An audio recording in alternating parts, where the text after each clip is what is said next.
দ্বারকা নগরী। দ্বারকা নগরী নাম করলেই সবার আগে মাথায় আসে প্রভু স্বয়ং শ্রীকৃষ্ণের বাসস্থানের কথা।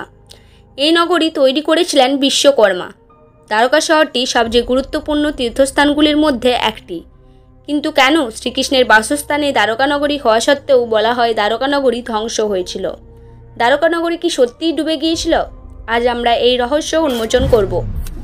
হিন্দু মাইথোলজির কিছু অলৌকিক রহস্য ও আদিকথা দিয়ে সাজানো আমাদের এই বিশেষ নিবেদন দ্বারকা নগরী, যা কৃষ্ণের আবাস ছিল। কিন্তু কৃষ্ণ ও বলরাম এই স্থান ত্যাগ করার পর জলের নিচে ডুবে গিয়েছিল এই নগরী। সমুদ্রের নিচে চাপা পড়ে আছে এক শহর, এক রাজ্য, এক মহাকাব্যের ইতিহাস। একটি নাম যা কেবল ভারতের নয়, গোটা পৃথিবীর ইতিহাসে এক চিরন্তন রহস্য হয়ে রয়েছে দ্বারকা। আজ আমরা জানব দ্বারকা নগরী কি সত্যি ডুবে গেছে, নাকি এটি কেবল একটি পৌরাণিক কল্পনা। কি বলছে ইতিহাস, কি বলছে বিজ্ঞান, এবং কি বলছে আমাদের প্রাচীন ধর্মগ্রন্থ। চলুন একসাথে ঢুকে পড়ি সময়ের গভীরে, যেখানে অতীত, পুরাণ আর প্রমাণ মিলেমিশে এক রহস্যময় চিত্র আঁকে। পৃথিবীর ইতিহাসে কিছু শহরের জন্ম হয়েছে যুদ্ধের জন্য, কিছু বাণিজ্যের জন্য, আর কিছু জন্ম নিয়েছে ধর্মের তাড়নায়। কিন্তু দ্বারকা, এই শহর জন্ম নিয়েছিল একজন ঈশ্বরের ইচ্ছায়। মথুরা রাজ্যের যাদব বংশীয় রাজপুত্র শ্রীকৃষ্ণ যখন কংসকে বধ করে রাজ্য পুনরুদ্ধার করেন, তখন মথুরা বারবার আক্রমণের মুখে পড়ে জরাসন্ধের হাতে। কৃষ্ণ বুঝতে পারেন মথুরা আর নিরাপদ নয় তার জাতির জন্য। তখনই তিনি সিদ্ধান্ত নেন একটি নতুন শহর গড়ার, এমন একটি শহর যা হবে অজেয়, অভেদ্য এবং আধুনিক।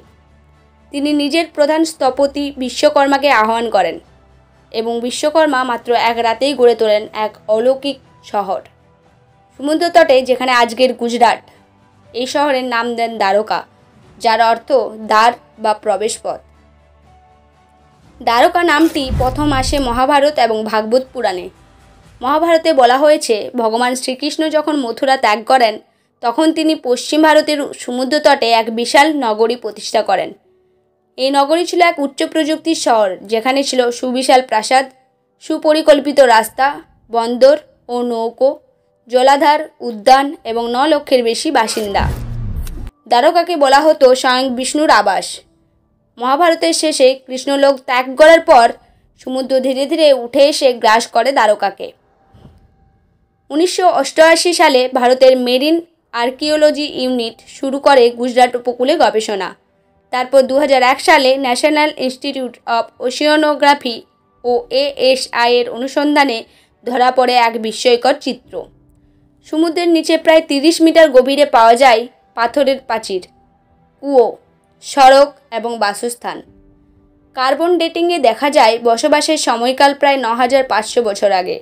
পাওয়া যায় প্রাচীন নোঙর ও বন্দরের চিহ্ন। এইসব প্রমাণ বলে দ্বারকা শুধুই পৌরাণিক নয়, এটি বাস্তব। অনেক পশ্চিমা ঐতিহাসিক ও প্রত্নতত্ত্ববিদ এই দাবিগুলোর বিরুদ্ধে প্রশ্ন তোলে। তাদের মতে এটি একটি প্রাক ঐতিহাসিক বন্দর হতে পারে, কিন্তু কৃষ্ণের সঙ্গে তার সম্পর্ক নেই। মহাভারতের অনেক ঘটনার রূপক ও রূপান্তরিত ইতিহাস হতে পারে, তবে ভারতীয় গবেষণারা দাবি করেন আমাদের পুরাণ, ভৌগোলিক মানচিত্র এবং প্রাপ্ত উপকরণ সব একে অন্যকে সমর্থন করে। আজকের গুজরাটে অবস্থিত দ্বারকাধীশ মন্দির, যেখানে ভক্তরা প্রতিদিন ভগবান কৃষ্ণকে স্মরণ করেন। মনে করা হয় এখানেই ছিল সেই প্রাচীন দ্বারকার অবস্থান।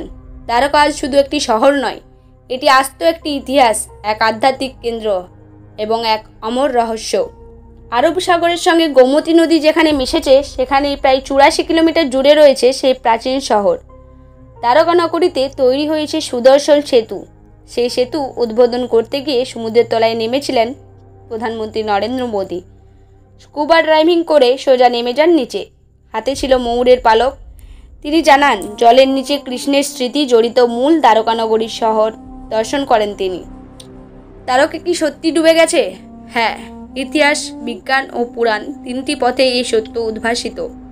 কিন্তু সেই দ্বারকার প্রকৃত রহস্য আজও পুরোপুরি উদ্ঘাটিত হয়নি। সমুদ্রের নিচে আজও হয়তো লুকিয়ে আছে আরও বহু গল্প, বহু সত্য, যা একদিন উঠে আসবে। তবে এটা নিশ্চিত, দ্বারকা কোনো কল্পনা নয়, এটি ভারতের ইতিহাস ও আধ্যাত্মিক শক্তির প্রতীক এবং ভগবান কৃষ্ণের সেই অলৌকিক শহর, যা আজও মানুষের হৃদয়ে বেঁচে আছে। আপনি যদি মাইথোলজি, ইতিহাস ও ধর্মীয় রহস্য পছন্দ করে থাকেন তাহলে এই ভিডিওটি অবশ্যই একটি লাইক করুন এবং এই দ্বারকা নগরী ডুবে যাওয়ার বিষয়টি আপনি আগে কখনো শুনলে তাহলে অবশ্যই কমেন্টে বলুন। ভিডিওটি ভালো লাগলে অবশ্যই চ্যানেলটি সাবস্ক্রাইব করে আমাদের সঙ্গে থাকুন। দেখা হচ্ছে পরবর্তী কোনো ভিডিওতে। ততক্ষণ ভালো থাকুন, সুস্থ থাকুন। ধন্যবাদ।